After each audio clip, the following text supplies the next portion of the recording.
1980s, as you noted, Lee, the competition from Germany and Japan, dumping steel, and the cost of labor brought an end to most of the company.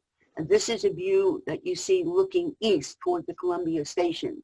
The next view, Lee, thank you, is looking west from where the high bridge would be. There were a group of civic-minded business people. They formed the Phoenixville Area Economic Development Corporation, otherwise known as PATCO, in 1983 to find a way to revive the town's economy. By 1989, they had created Phoenixville's nationally registered historic district. And there are over 1,200 properties that are in the district, more than any other place in Chester County.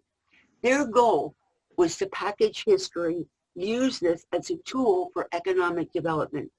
Here are some images that are included, some buildings that are part of Phoenixville's historic district. Thanks, Lee. Next one. This is a home on Main Street. It's a late Victorian. I'll share some dates, but there's no test at the end. So, but it's just to give you a frame of reference. 1888, the Romantic style had a little bit of all kinds of Victorian elements, but this home was used as the backdrop for The Blob, or Steve McQueen starred in when it was made in 1958. The next image, Lee, is a small private home on Main Street, and you can see the beauty of the detailing and the time frame of the Victorian era in which this home was constructed. The next image is the home of Thomas Byrne. And this is a story that is symbolic about Phoenixville. His mom died when he was 2 weeks old, came here as an Irish immigrant, worked at the iron company for 15 years. And he was very successful. So this building was after his great success at the Byrne Knitting Mills, okay? It was a medical office, and now it's a funeral home. But here are the Byrne Knitting Mills, which Thomas Byrne, after 15 years at the steel company, started with a partner.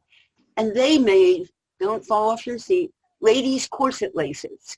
But interestingly, it was the first building in the United States to have an interior fire sprinkler system. And now the Byrne Knitting Mills have been converted to condominiums. Next one, please. And this is a private home on Church Street that is the only one of its kind in the historic district. What makes it so special, it was built in about 1860, is the dark sandstone. It's the same color as the stone that was gotten locally and that was used to construct the Foundry Building. But all the tours and trips we've made around Phoenixville, I've never seen another home have this color stone. In any case, next one, please. In 1992, after our children were in college and graduate school, I had fallen in love with a building called the Foundry. We'll come to that later. And I took the job at the Phoenixville Area Chamber of Commerce as executive director. My mission was to get new business to invest in the downtown area. There were many, many stores that were empty. This weed-strewn lot, you can barely see it in my ancient slide here, but there's a car parked right illegally on the lot there. But it seemed to me that we could do something better than have this at the main intersection at Bridge and Main Streets. So telling Phoenixville's historic story by using a mural would be, if we move to the next one, telling the story of Phoenixville by using this mural was a way of moving forward and celebrating history, and at the same time being able to promote business development and appreciation for the town. But we'll come back to the mural story in a little while. The next image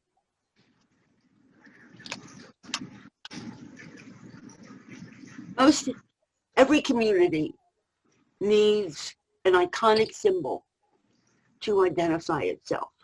Philadelphia has Independence Hall, the statue of William Penn at the top City Hall. New York City has the Empire State Building. In Phoenixville, the Foundry Building is what has become the symbol of the borough's Renaissance. The restoration of the Foundry and the story of the Schuylkill River Heritage Center began in 1991 when I discovered and fell in love with this building that was once part of the Phoenix Iron and Steel Company, which, by the way, covered over 130 acres, following along the curve of both sides of French Creek between where Montgomery County is there across the bridge from Phoenixville and Montclair, all the way west to Kimberton. In any case, although most of the other buildings had been torn down, the Foundry was slated to become a sports center and restaurant for a townhouse development. Unfortunately, that was never built. But this 14,000 square foot building was constructed, here's your history lesson, 1882. Chester Arthur was president and there were 38 states. They used the sandstone that was found on the north side of the French Creek, just as we saw in that home. I coupled this with an image from a 1992 newspaper article that showed all those weeds growing inside the building. A friend of mine from Kiwanis, George Hinkle, adopted homeless men, or men that were unfortunately addicted to alcohol, to stop them from having to go to prison. And Lee, if you can point to that small little shed at the corner here of the building, it was an adjunctive add-on at the time. These homeless men were living in that little building, and their job was to pull the weeds from the walls of the Foundry, because it took 6 years to get to the point where we could even purchase the building. And interestingly, they all got jobs after doing their work in keeping the Foundry free of weeds inside. In any case, this next slide. You're freezing out just what you're saying. What? Next image, thank you. We've stopped. Lee seems to be temporarily frozen, so he's not going to be able to push forward until he gets unfrozen. So okay, you may have to stall for a moment or two. Sure. Get them up here, BF.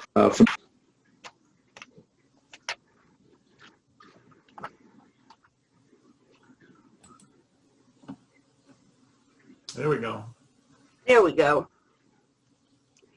This is, can you all hear me now? Good.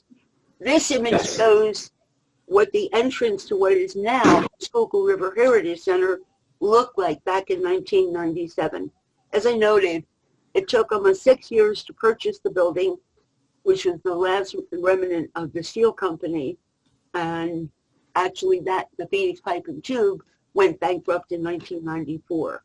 There were all kinds of legal entanglements involving the former steel company properties. How did we move forward? Under President Clinton, there was actually a surplus, and the county was giving out money for community development block grants. So I put together a poster to share with our Chester County commissioners to obtain the funding necessary to try to save the building. And on this poster, next one, Lee, thank you. Okay, that's another view. You can see in the middle, there's a hole in the roof because from an ice storm, there was damage done. in this next image shows the, there we go. I put together a poster showing the work of Henry Hobson Richardson. This is a firehouse in Boston. And you saw the images, the decorative images before, but he did this in 1878. Notice the contrasting stone in the where the fire trucks would pull in and out. And as Lee is pointing out with the curve, Romanesque is round, Gothic is pointed. But what's interesting is, let's go back to Richardson. Yeah, sorry, I got ahead of myself. I'm sorry about that. That's okay.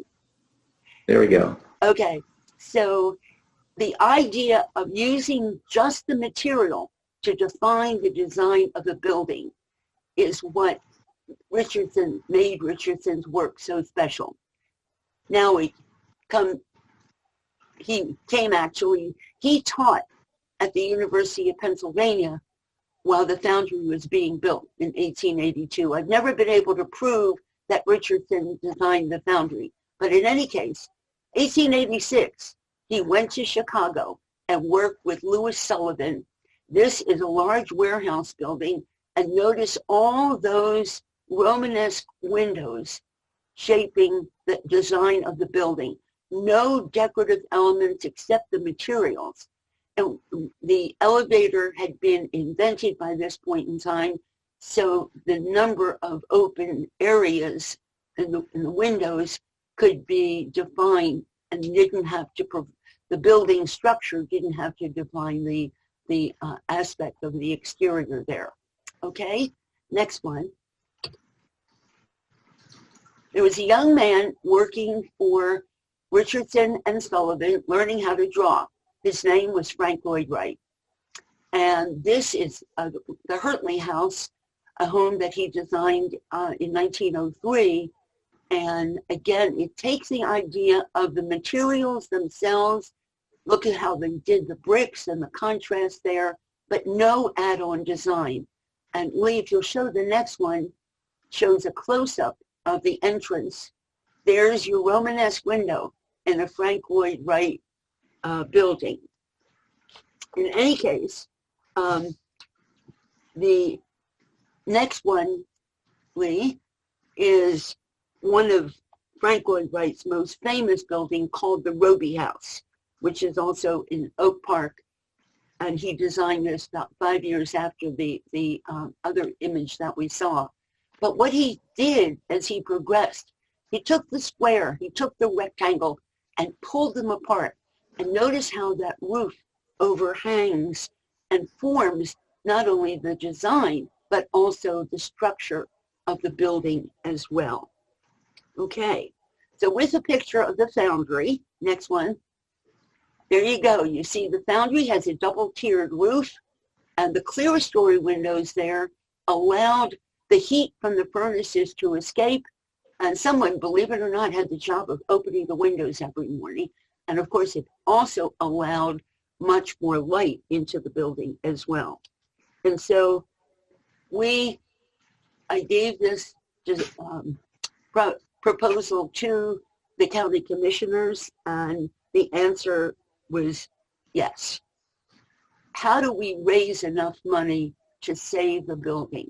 One of the earliest things was, and I go back to Kiwanis, every year they have a duck race.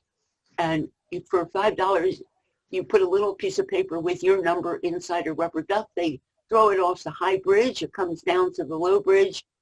And what was so amazing, we didn't even yet own the building, but we raised $10,000. That meant 2,000 people participated in the duck race to save the building. And that was significant when you're asking a foundation or private donors to try to support the project. You want to be able to show that you're doing it in the right way with broad community support. So I always give credit to the Kiwanis Duck Race for helping us at the very beginning. Okay. The first step was raise the funds to restore the shell of the building. By 2001, Petco had raised enough money to have a new roof new doors and windows, and the walls were repointed as well. Next image, Lee. And this shows by 2002, the parking area and the Symbols of Steel sculpture garden had been constructed. Next one. We used a large pinion gear rescued from the steel company property as a focal point for the sculpture garden. And next one shows 12 Phoenix columns that once held up the floors of the Stegmeyer Brewery in Wilkes-Barre that was taken down. They serve as major elements for the sculpture garden as well. There's a sign at the corner, next one, Lee, that shows the imagery of the former brewery, and next one shows a close-up of, you see how the Phoenix columns that are in the sculpture garden once helped to hold up the building. And Phoenix columns were actually used extensively in many buildings in the latter part of the 19th century. In fact, if we go to the perimeter of the property, next image, this is an 1871 Phoenix column bridge that we raised the money to restore. It was originally a bridge that connected the western part with the eastern part of the iron company, and this also served as a sample because there were countries and states all over the United States, and I'll get to our website and what we have on there. But this bridge served as a sample so that they had a bridge catalog, but if anybody wanted to come and see what their bridge would look like, this bridge served as a sample. In fact, this is not in the script, but there were once 8 hotels in Phoenixville because the bridge company was so popular. Now, inside the Foundry, next image, we have a wall in the museum that shows photographs and archival postcards that bring the Phoenix column story to life inside the Heritage Center. For example, the next one shows the structural support for the Washington Monument. The steps and the elevator are supported by Phoenix columns. Okay? The next one shows the basement of City Hall in Philadelphia. Again, what do we see there? Phoenix columns helping to support the structure. Moving on upstate, this is the Dingman Ferry Phoenix column bridge connecting from New Hope, Pennsylvania to New Jersey. And what's interesting about this bridge is it's still in existence, it's still used, and it is the only family-owned bridge in the United States. The family still owns it. Pretty amazing. Anyway, here is another image of the Phoenix Column Bridge in Eagle Rock, Virginia, about 20 or 30 miles southwest of Roanoke. And a lot of things were damaged in 1987 when a tornado swept through. But this bridge survived, and it's still used. The next image shows the Phoenix Column Bridge near Springfield, Oregon. And the following one shows, this is the Kinzua Viaduct in northern Pennsylvania. It was a major accomplishment, built in 2 months. Can you imagine that? In any case, it did survive a tornado, but part of it is still there for visitors to see. The next image shows 3 years after the Civil War, there were freed slaves as well as others moving north from the defeated Confederacy. So what else is new? New York is still crowded with traffic, right? And so the first elevated train in the United States was built in New York City in 1868, 3 years after the Civil War. What held up the train tracks? Phoenix columns. Pretty amazing. Okay, moving on, there were three major attributes that helped Petco raise the funds to restore the Foundry Building. First of all, in 1996, the Foundry was named one of the 9 most endangered buildings in the state of Pennsylvania. And this is a very respected organization. Preservation PA really accrues a lot of credibility. Second, the Foundry is a contributing structure to the historic district that was made up in the 1980s. So that's a step up from just being a building that's in it. Contributing structure is a step up from there. It makes it that much more important in terms of grant writing. The third aspect was this. In the 1990s, there were a group of us who met once a month in Reading to help form the Schuylkill River Trail. And in 1995, Governor Ridge named the Foundry as the place where the industrial legacy of the Schuylkill River should be interpreted. So we raised over $5 million to restore the building, to restore the Phoenix-Cohen Bridge, and to create the Heritage Center and the Symbols of Steel Sculpture Garden. Moving on, let's look inside and what the building looked like. This is what it looked like in 1997. It was a mess. There were debris strewn all over. There had also been a fire on this side of the building in the 1990s. In any case, this is what it looks like now when you walk into the visitor center. You walk in on the city of Philadelphia, and the river is embedded in the floor along with the municipalities along the way. Next one, Lee, moving forward from the entrance, this leads you all the way through and shows in the floor the places along the river. In any case, the next one, it leads you to fulfilling our mission to Governor Ridge. We interpret the industrial legacy of the Schuylkill River with a specially constructed monitor and a designed mural that has all these images of places along the river. So this interactive, if you move to the close-up lead, you'll be able to see the mural. There we go.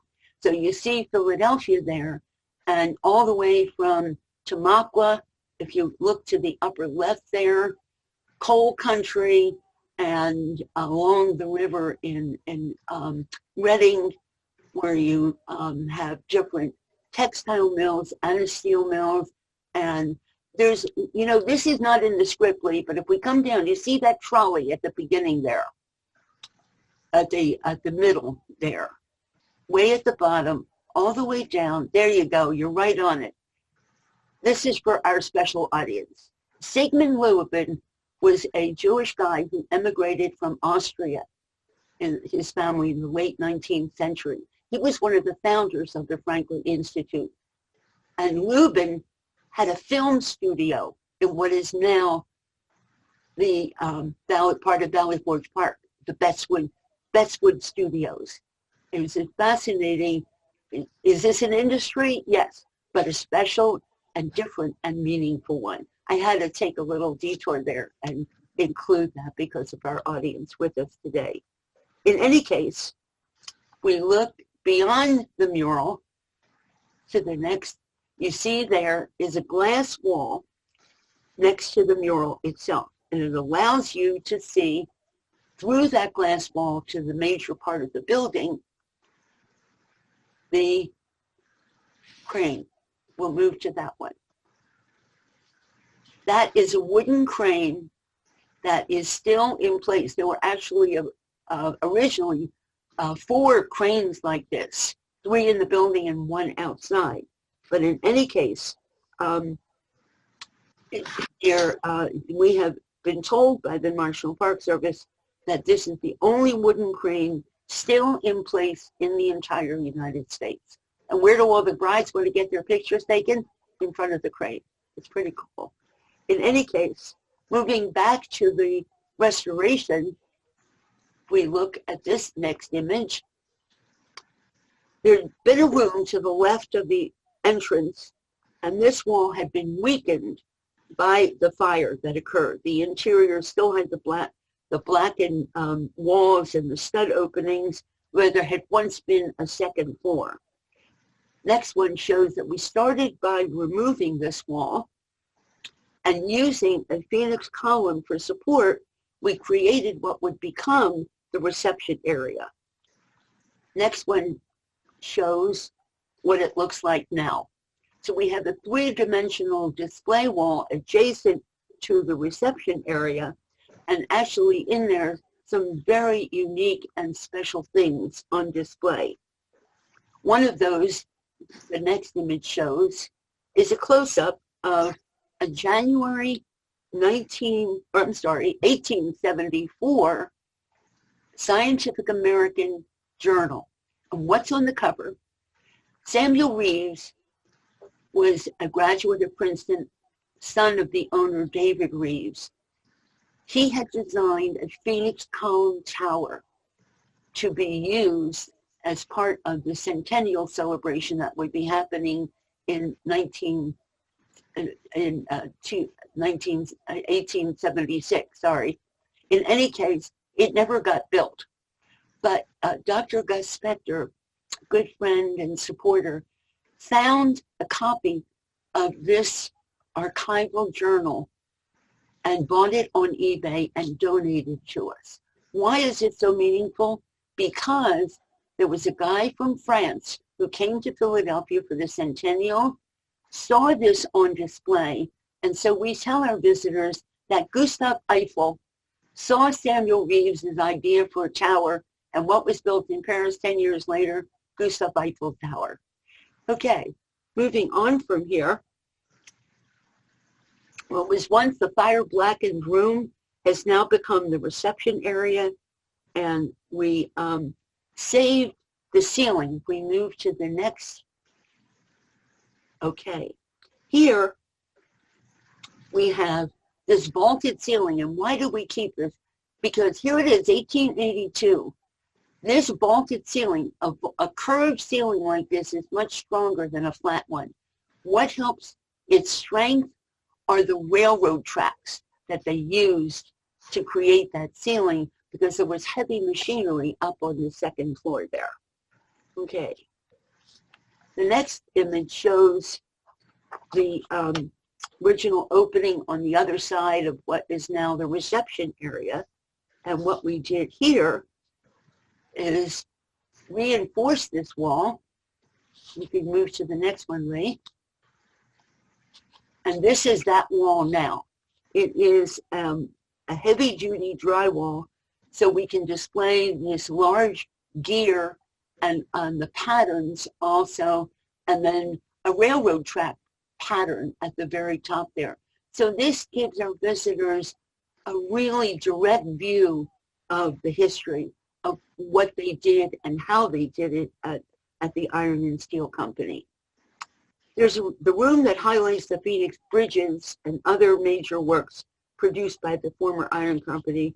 It also serves as a place that we show videos about Phoenixville and the Schuylkill River, as well as the history of the Phoenix Iron Company.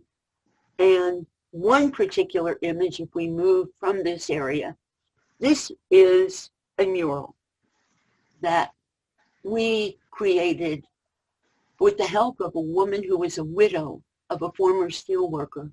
They had newsletters and they pictured different employees. So what you're seeing is a 7 by 9 foot mural that shows scenes of former steel company inside, and then pictures of former steel workers that were given to us that have been incorporated into the mural. There's a reason that that sentence is at the top of the mural, because that was a sign that was at the entrance to the Iron and Steel Company.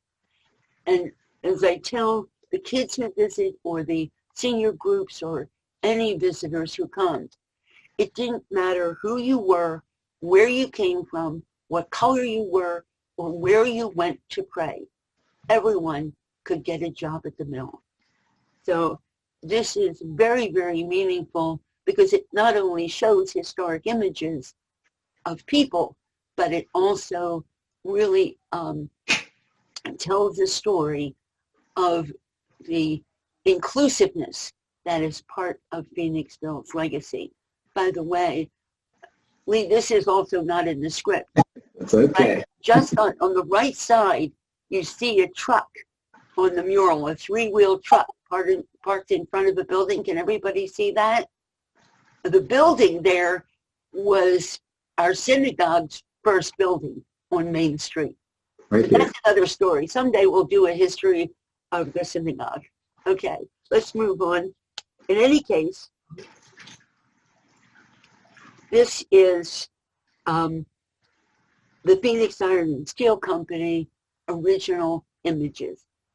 And you see here looking east and then looking to the west is the other image. And by the way, in the background there, Lee, if you can point to that, that's the original Gay Street Bridge. And what was it made of? The original Gay Street Bridge. This is before concrete came along in the 1920s. This was done in the 1870s, made of Phoenix columns. In any case, there's another building that was also saved inside the Foundry, and that is the Superintendent's Building. And this is on the further down on Main Street going toward Montclair. And it had been noticed, it had been a restaurant. It's currently, hopefully will be rented again. But in any case, notice again the color of the dark sandstone that's just like that home on Church Street as well as the Foundry. Okay, next image. We can move on to the next one, Lee. Are we frozen? Oh, I lost you for a second, but now we're back. Okay. So as I noted earlier, Petco received $300,000 for the ability to purchase the Foundry property. The mandate for using this community development block grant money was to create jobs. Well, there were several possibilities that fell through, but Petco sold the building to the Hankin Group in 2008. And what you're looking at are images of that side of the building that was still a mess. We had a feasibility study done, and the highest and best use of that was as an event facility. You look at the next image, we raised $5 million. The Hankin Group spent another $5 million to turn this into an extraordinary place.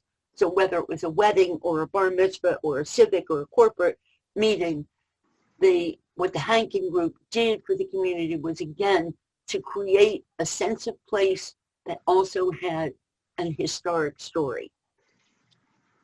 Next image. This is a night view that shows the scene of the Foundry and the sculpture garden.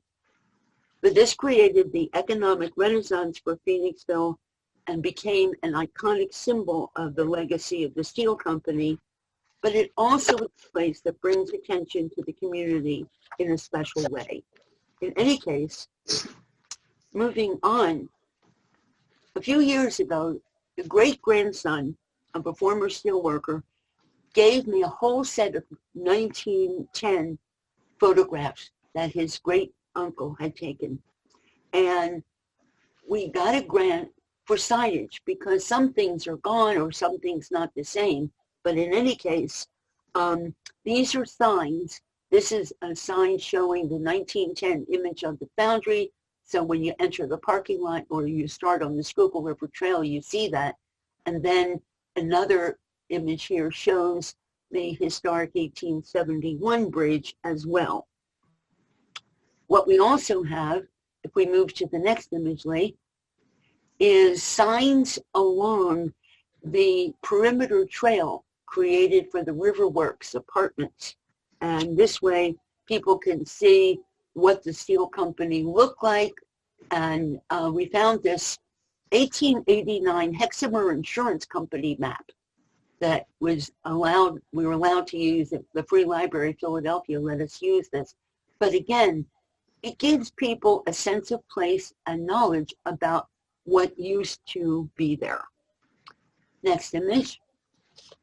And this, of course, is the Colonial Theater, the Blob Festival, and all that they've done to make this an iconic, unique place to come to is also part of Phoenixville's Renaissance. Next one.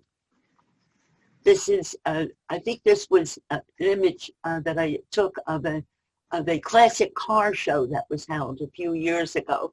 But in any case, its downtown has now become a hub for many specialty shop places to eat, number of brew pubs, First Fridays, the Firebird Festival, the Blob Festival, all of this has added to Phoenixville's popularity and the large number of younger people moving in. Now, all of these things that I've described them already happened, and all of these components have helped to create Phoenixville's Renaissance. At the eastern portion, next one, there, a steel company has now been developed into two large apartment complexes, and this shows them from the high bridge. The next image shows them the street views of both the Phoenix Village on the bottom and the river works above that. Well, I show these because 12 years ago, there was something that was discovered, and then we had another project, a very unexpected one. In 2008, next image,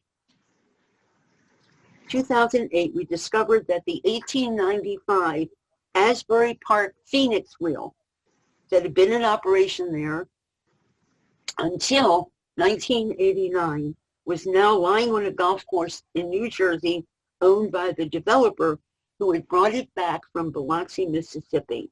Before then, and again to our audience, there was a Jewish guy named Zemel Resnick that owned the Palace Amusements from the 1930s to the 1970s. And part of the legacy of the wheel is that when the federal government in 1946 instituted the Neutrality Act, what they did, they knew that they had tagged his phone line to eavesdrop on what was happening because many, many Americans were supporting the creation of the State of Israel. Zemel Resnick and his supporters supplying all kinds of guns and airplanes and supplies that they needed, they would ride the wheel so they wouldn't be overheard by the FBI. That makes it a really unique story in history. In any case, a man named Bill Sitar brought it back from Biloxi, Mississippi, where the wheel and the carousel had been sent in 1998. And we were able to purchase the wheel from Bill Sitar and bring it back to Phoenixville with the hope of restoring it as an iconic, again, an iconic piece of Phoenixville's iron and steel legacy. And so what we see here are all 16 baskets have been restored, and the major question is where to find a place to put the wheel. Major development group, we look at the next slide. This is across the street from the Foundry and up the hill, and you see that little black circle there. They have lots of space for this on their property. And unfortunately, the Berwyn Property Group, which had approved the wheel with the development of the apartments, sold their project to Toll Brothers. Toll Brothers took it off the plan, and unfortunately, the wheel was removed from what was built there. Meanwhile, across the street, we look at the next one. So this is on the side of the street where the Foundry is, and it shows the last 40 acres that are now being developed as a townhouse. community. And here, if we look at the next image, close-up view, that's where we wanted to put the wheel after losing out to the Toll Brothers removal, because this way it would be just out of the floodplain. It would be visible to everyone looking or walking on the Schuylkill River Trail and near the downtown. Unfortunately, the borough needs parking, and they couldn't have as many parking places as they wanted because Norfolk Southern still owns a lot of this property. And so this is on hold for the present time. In any case, want to look further and be able to say, okay, this project is on hold for now. In any case, we want to be able to move on and think in a positive way. So we want to go, the wheel project is on hold, and I'm told by the borough manager that they're working on another alternative for the wheel. So we hope their negotiations work out, but we'll see what happens. It's still currently being stored, and moving back to the corner of Bridge and Main, this is a building that was there until 1970 at the corner. Unfortunately, we did not know that this building had existed. So when the mural was painted in 1994, no one realized that it had been painted on an interior wall of this building that had burnt down in 1970. So we look at the corner again. Lee, we can look at that. We look at the corner back in 1992. So you look at the upper image, you saw what the corner looked like. And we wanted to turn it into something special. I used to walk past it frequently while bringing a press release from the chamber office to the Phoenix newspaper. And this is the days before faxes and email. I got in touch with my former professor of art at Drexel, Michael Webb, who was known for his murals. I'd never written a grant before, but the National Endowment for the Arts grant gave us this grant for Michael Webb and working with Meg Salomon, a young woman, to create the Phoenixville mural. They met with people at the Historical Society because part of the National Endowment for the Arts grant was for the community to have input on what they wanted to see. And Lee, if you can look on the right side in particular, okay, at the top of the Native Americans, but the middle image is shows the logo for the Phoenix column. And we'll talk about more about the legacy of the Phoenix column in a moment. In any case, they met with the public, the artists, and everyone was able to express their thoughts, whether it was the hospital or the land grant, most importantly, the imagery of the furnace at the Iron and Steel Company. Of course, after 21 years, the mural began to crumble because the salmon bricks, which we used for the interior of that building that was once at the corner, started to crumble. But a large number of people wanted to see the mural return, and so the Schuylkill River Heritage Center purchased this property and brought back the mural in 2018. So we got almost 4,000 names of people in the community who wanted to see the mural return. Using my photography from 1994, the mural was digitally recreated by Charles Bartholomew and Jesse Holtz, local Phoenixville guys, and they worked with Michael Webb to make sure the imagery that was portrayed matched the character and contrast and the colors of the original mural. And the digital reproduction was a large-scale outdoor work. They did a lot of work outdoors, BMI. In any case, moving forward, in July of 2018, we can see what BMI came out and did. Lee, can you show that one? There you go. They measured the wall and made sure the specifications for the new version of the mural would exactly match the size of the wall. Next, we see these images show how they installed the mural panels. And then following this are daytime and nighttime views. Here's one in the daytime when they finished in 2018. And then the next one shows how it looks at night. But most of the funds from the mural originally came from the sale of inscribed bricks that are laid in the shape of Phoenixville. And this symbolizes, we can move to that one. I think we have that in there, Lee.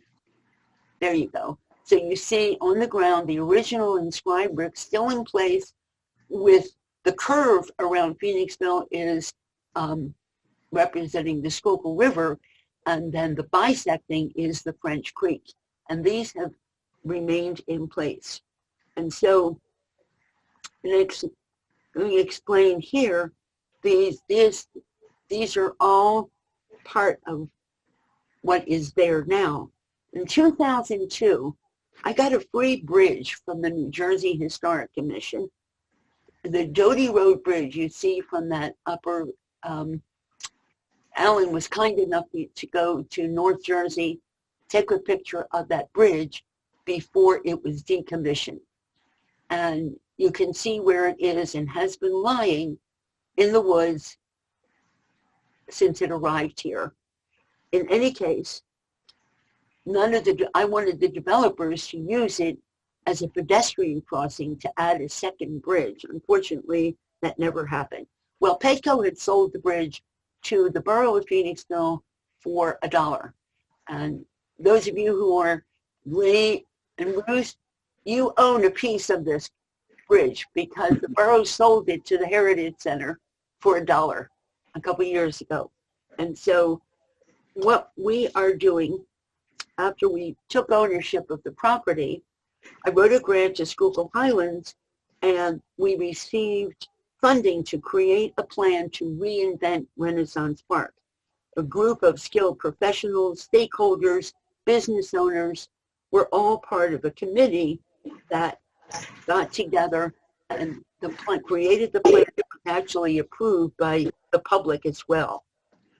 The gathering place, next one.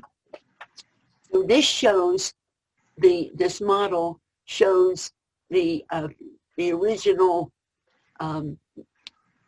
mural, or I'm sorry, the mural, of course, but on the ground, all the inscribed bricks in the center, and then the gathering place at the corner of Bridge and Main, and that is now being created. At the lower end, you see the black piece there. That represents the image of the Doty Road Bridge sculpture that is now in the works at Anvil.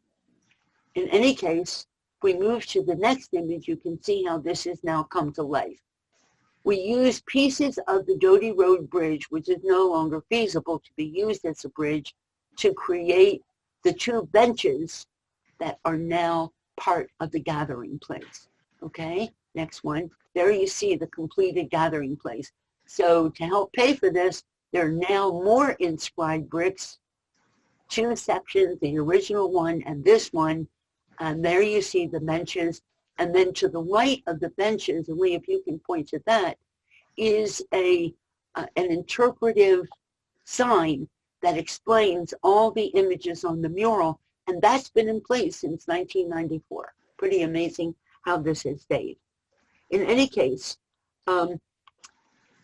this drawing that's next shows how the bridge sculpture is going to be installed at the lower end. So if you think back to that logo symbol of the Phoenix column, we also, if you move to the next slide, have a sign from that original image that I took in 2001 this sign will be installed near the sculpture.